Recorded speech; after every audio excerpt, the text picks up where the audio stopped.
Howdy, everybody. Today we're going to talk about comic books. As a reseller, should you buy them? Should you spend your time looking at them at a garage sale or an estate sale or flea market, wherever you source your stuff? You can find them on Facebook. You can see that there's people out there that are selling comics on Facebook, Craigslist, all kinds of stuff. I did a video not very long ago about a bunch of comic books that I found at an estate sale. And I got some questions from people saying, how do I know what to look for? And what should I be looking for when I go to these estate sales? And how would I know these comics are worth money? The truthful answer is you don't. I used to deal in comics. I set up comic book shows, and I have a pretty good knowledge of comics. I'm not so much up on the new stuff, but Golden, Silver Age, stuff like that, I know quite a bit about. So I knew when I went into this estate sale, they had Golden Age and they had a little bit of Silver Age stuff. So I knew what I was looking at. I may not know specifically whether or not a comic was worth something, but I knew enough to be able to say, okay, I need to look this one up. You could do the same thing. You could go to a garage sale and you will see a box there of somewhere between 300 and 400 comics in the box, and you could sit there and go through every single comic and look it up on eBay and see if it's worth something. The problem is that's going to be very time consuming, and you're not going to know just by flipping through the comics whether or not they are worth a lot of money. I am going to show you a few comics. I've got some over here that can give you a little bit of a guideline in case it is something that you run into. But I will tell you that 90% of the comics that you're going to find out there are not worth anything. You can look on Facebook and there's people who are selling long boxes of comics that have several hundred comics in them. They've been listed for a month. They want $150 for them, and they've got no takers because a lot of comics aren't worth anything. You're not going to know by looking at the cover of a comic if it's a first appearance of somebody or if there's something significant about that issue that makes it collectible. Comics can be graded. They need to be graded. Grade has a huge determination on the value of a comic. And if you're not up to date on how to grade a comic and what the grade is, you can easily overpay for a comic book. So let me show you a few things, because if you walked into a garage sale or an estate sale or a flea market and you saw some of this, some of it you may want to jump on, but most of it you want to walk right past it. So let's start with the different ages. There are different ages of comics. The most popular ages are Golden Age, Silver Age, Copper Age, and Modern Age. Golden Age comics are the ones that I really love. I love the Golden Age stuff. This right here is a Batman, and the condition on this is very, very poor. The spine is almost completely split. You can see some browning down here at the bottom, especially over here where there's the water and stuff. I got this really cheap, so I went ahead and bought it.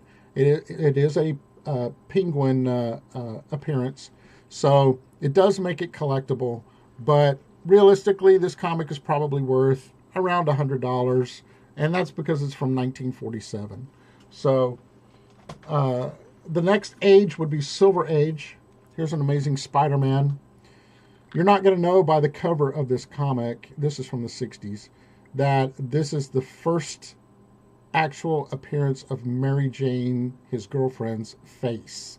She was actually in a previous comic that her face was covered up. This is the first time you actually see Mary Jane, and that's what makes this comic collectible. Condition on this is not all that great, so it does affect the value quite a bit. But it is complete. It is not split or anything like that along the spine. It's got a big crease over here. But other than that, it's still a collectible comic. Now you get into Copper Age.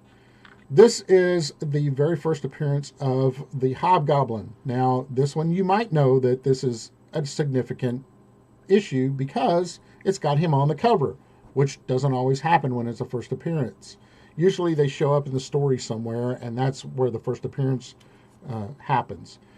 But what you wouldn't know about this comic is it's actually worth more if it actually has the tattoos that are here. And this comic does have the tattoos in it. Nobody ever used the tattoos. so it makes it worth more. Okay, now we got more of a modern age comic. This one is a Spawn comic, number 10, not worth a lot of money. It does have Cerebus, though. I love Cerebus. That was a great comic series. So, but anyway, probably, I think this is 1992 for Copper Age, is, you know, late 80s, early 90s. And this one is just, it's not worth a whole lot of money. This one I just pulled out to kind of show you.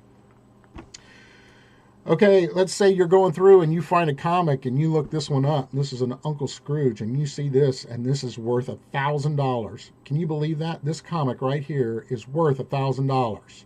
No, it's not. This is a reprint. This is a reprinted by Whitman, probably in the 80s, of an Uncle Scrooge number 1. The cover looks the same. The only difference really is the Whitman logo and the 60 cents over here. And that's it.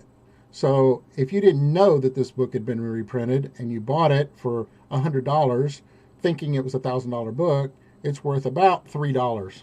So, okay, this is a comic that doesn't even have a cover on it. It's a Batman, but there's not even a cover on this comic. So you would think this comic would be worthless, but it's not. The reason that it's not is because if you look right here, it says Deadshot. That is the very first appearance of Deadshot in the Golden Age comic book. So this condition, with the ripped page, missing a chunk out of it, it's still worth about, I think, $200 is what that's worth. But you have to remember, this comic is from the 1940s. So,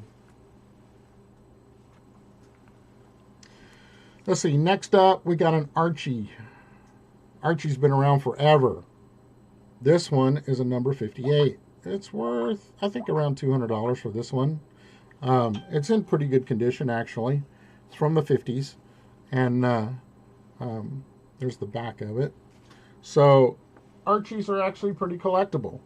The thing is, if you walk into a garage sale and you see a comic book that are these Batman comics that have 10-cent covers on them and stuff like that, then yeah, you probably want to see if you can buy that whole box for $100, because you could probably really make out on Golden Age comics. But if it's a bunch of new stuff that's got $1.25, $2 price tags on it, pretty much you want to leave it alone. This one is one I picked up that's a very expensive book. I paid $25 for this book. This book is a horror book. The reason I bought it was because I knew that Golden Age, this is a Golden Age book, 1953, that Golden Age horror was collectible. I had no idea what the value was until I got home and I looked it up. But for $25, I was willing to take the chance. Turns out this book, somewhere between $500 and $800, depending on the condition. I'm going to send it off and get it graded, and then I'll know exactly how much this comic is worth. Magazines. Fantasy magazines, they're great. I love fantasy magazines. There's a lot of them out there that are worth some money, and there's a lot of them out there that aren't worth anything. This particular one is a Vampirilla. This is a Vampirilla number 1. It's worth about $140, $175 because of the grade on it. This is from the 70s. If you can find old Vampirillas, 50-cent covers, I say jump on them if you can get them cheap enough. But there's a ton of Vampirillas out there that aren't worth anything.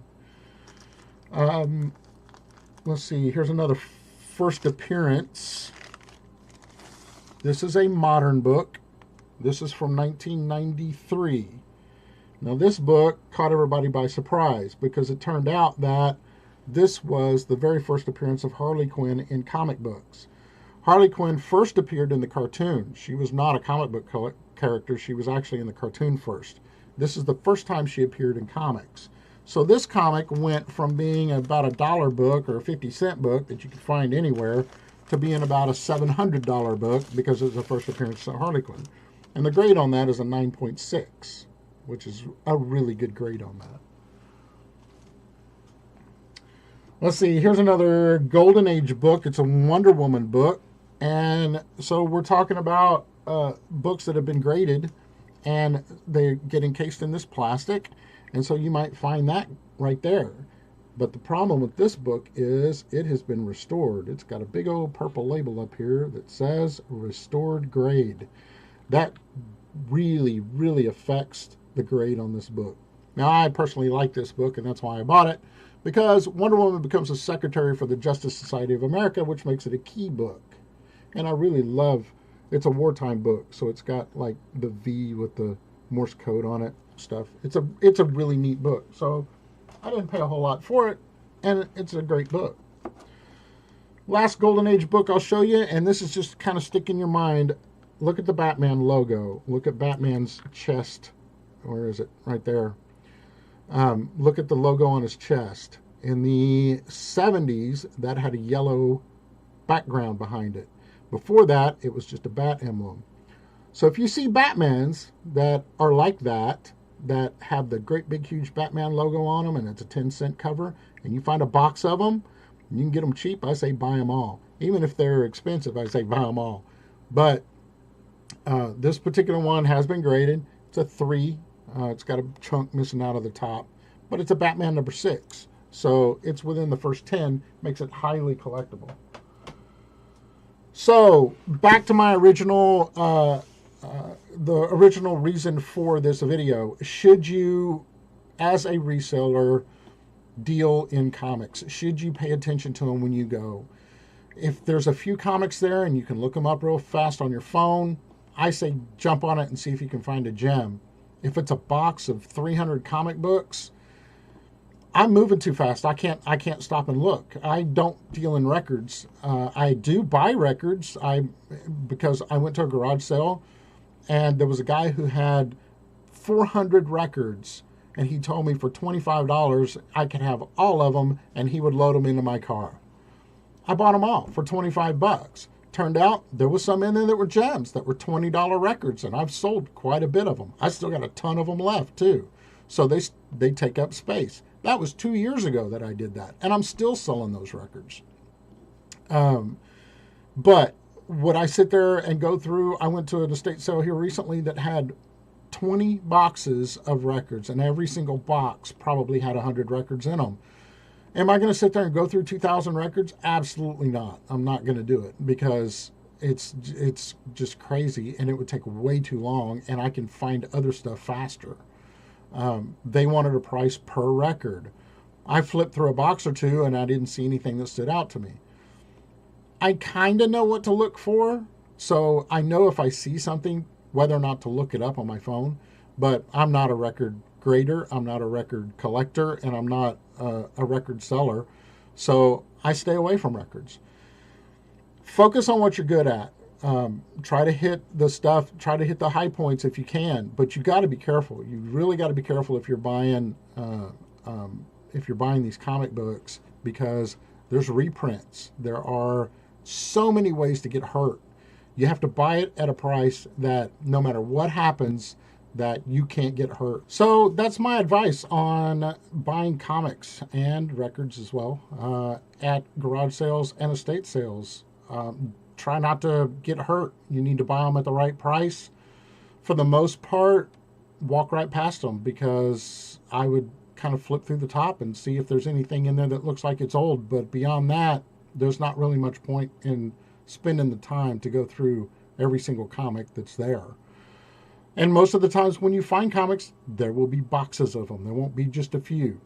Sometimes you will. I mean, I've been to estate sales that there was only 4 or 5 comics there, but most of the time when you find comics, it'll be entire boxes. So that's it for this video.